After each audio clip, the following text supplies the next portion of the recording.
There's a new optimism in our agency and all around this community.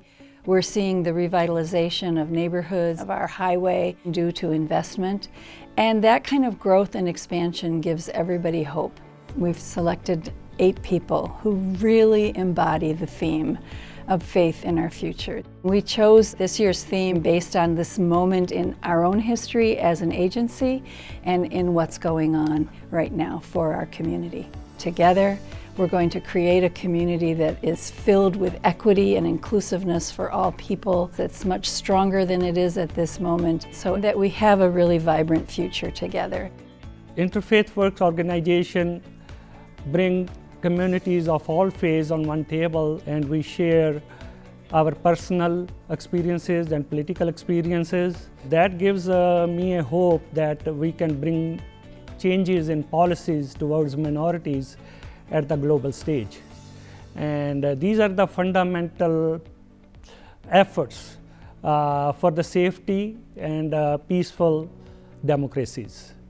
These honoraries this year, they are so vital. They are bringing good, common good of all faiths to our neighborhoods and our communities through their dedication, through their commitment and hard work, and honoring them, recognizing them, and encouraging them helps other people to contribute positively with full energy in their communities and neighborhoods.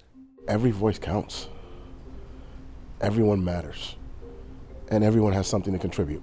I'm a man of faith, so for me, I take that everywhere I go. I don't push my faith upon anyone. I just try to treat them the way I want to be treated, and respectfully. My main goal right now is to get our students and our families believing in themselves. The system only works when everybody's working together. I was fortunate enough to do what I call a community conversation at InterFaith Works. And I will tell you, it was a pleasure and eye-opening to understand the work that InterFaith is putting in for this community. It is the hope and the faith that we have in our children and what they're going to do as they become adults to make our community the best community on the face of the earth. And so faith drives that. Faith is a muscle. You learn through experience to believe that your impact in the community is viable, is important. So whether you are the mayor or the deputy mayor of a city, whether you are the mom getting up and getting your kids to school and yourself to work, that simple act that you're doing every day contributes to our overall health of our community. When we first moved to Syracuse, we worshiped in a church that was mostly refugee families from Latin America and Africa, and I learned about InterFaith through that route and the great work it was doing to make this place welcoming to refugee families. I practice faith in our future, just getting up every day and coming to work at Syracuse University and trying to make it a place that's engaged in our community positively and welcoming to all kinds of people who want to learn. Ruth and I are both from immigrant families and different faith traditions. We believe that this place at its best is open to all kinds of people, all kinds of faiths, and has faith in them and enables them to be fully part of this community at work, at home, in worship. And I think InterFaith was designed to facilitate that and continue that here. And I think it will if we all invest in it going forward. I am a member of the Board of Trustees at InterFaith Works. I'm drawn to the mission because of InterFaith Works dialogues in Syracuse University. InterFaith Works, they seem to foster harmonious relations of students with different points of view, as well as individuals outside of the classroom with different point of view. And I thought that was a great service to the university and in other institutions. I came to this community about 10 years ago, and everybody was talking about the InterFaith Works. I just fell in love with it, what they have been doing, that they have a variety of different services, including helping the refugees and immigrant settlement and helping the elderly people, having a dialogue with the police community and the community members, and working against racism in the community, organizing racial justice awards and activities like that. For CNY Rights Center, we would like to create opportunities for people how to practice to be selfless, to help others and make the community better. We love our partnership with them, and we always seek their leadership. Every day I come to work thinking about what's the next generation going to need from my generation. What do they want? What are their hopes and dreams? I want to make sure they're prepared and that we are responsive to their needs. I love Central New York. I moved here over 50 years ago, raised a family here, I had a law practice. This is kind of a second career for me now, and I love it. It's given me and my family tremendous opportunities, and I want to pass that on to the next generation and generations to come. I find that with InterFaith Works, there's an amazing reciprocity. We come together at the round table of faith leaders and openly talk about the things that affect what I would call the peace and harmony of a community, and trying to maintain respect of all groups. I'm so impressed with how much respect they show and how devoted they are to their mission. I hope the community realizes what a wonderful attribute we have in that organization, because it just gets better and better. Syracuse Challenger Baseball welcomes every child from every type of background, from every type of faith, with every type of ability. I have two amazing sons. Domenico, he's now 28, and my son Antonio, who's now 20. My son Domenico has developmental and physical impairments. I wanted to be able to share with him my love for baseball, you know, the way that my brothers and I had shared it when we were young. Domenico started playing at age 7. My wife Valerie and I became Challenger parents, and his experience was just off the charts. And that's how I got involved with it.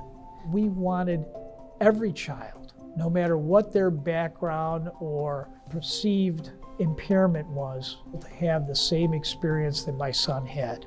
That was the thought that led to the foundation of the Carrier Park Field of Dreams. As a geriatrician, I am very much in tune to the way our society looks at older people.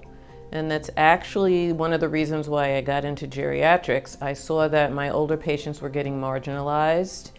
They were called honey and sweetie and told they were cute and all of these things that made them look like infants when they were really functioning adults.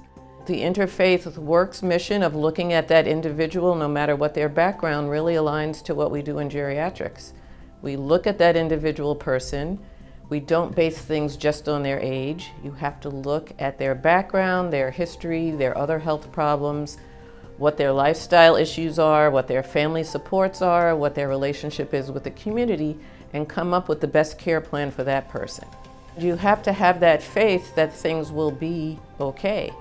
And so what we try to do is try to help people understand the value of each day.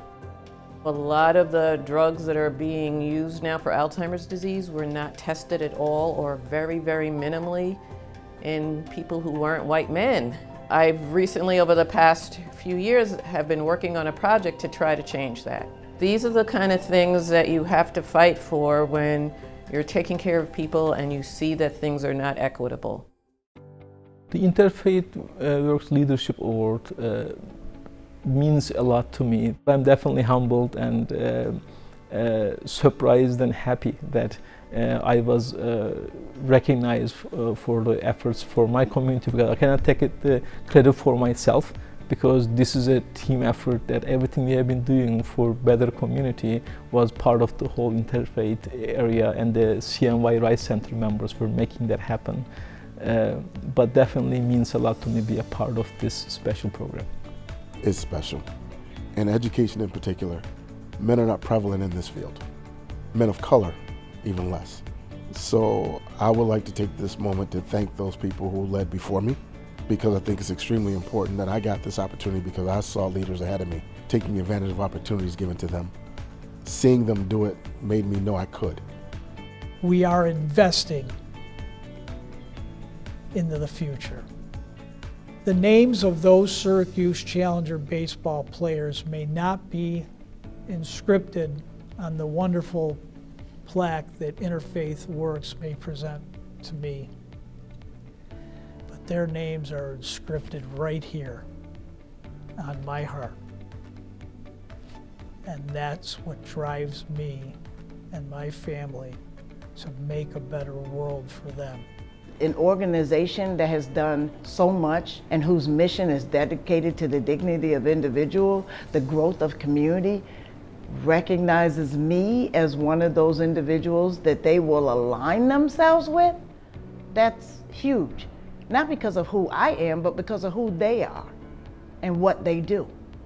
It's a very nice recognition for what I hope has been my leadership in trying to address the needs of aging, and especially the needs of older adults with memory problems in our community, and with the outreach we've done, especially recently, to try to increase diversity in clinical trials. Of course, it's a great honor, and it's an obligation to live up to it in the future. And living up to it in the future means just remembering that those of us who've received this award have to make InterFaith proud in what we do going forward. This recognition is totally undeserved.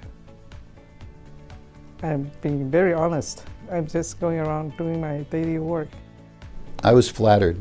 I have always felt that it isn't so much an award for me, but for the Jewish community as well. I'm very grateful to the committee for having given me this award.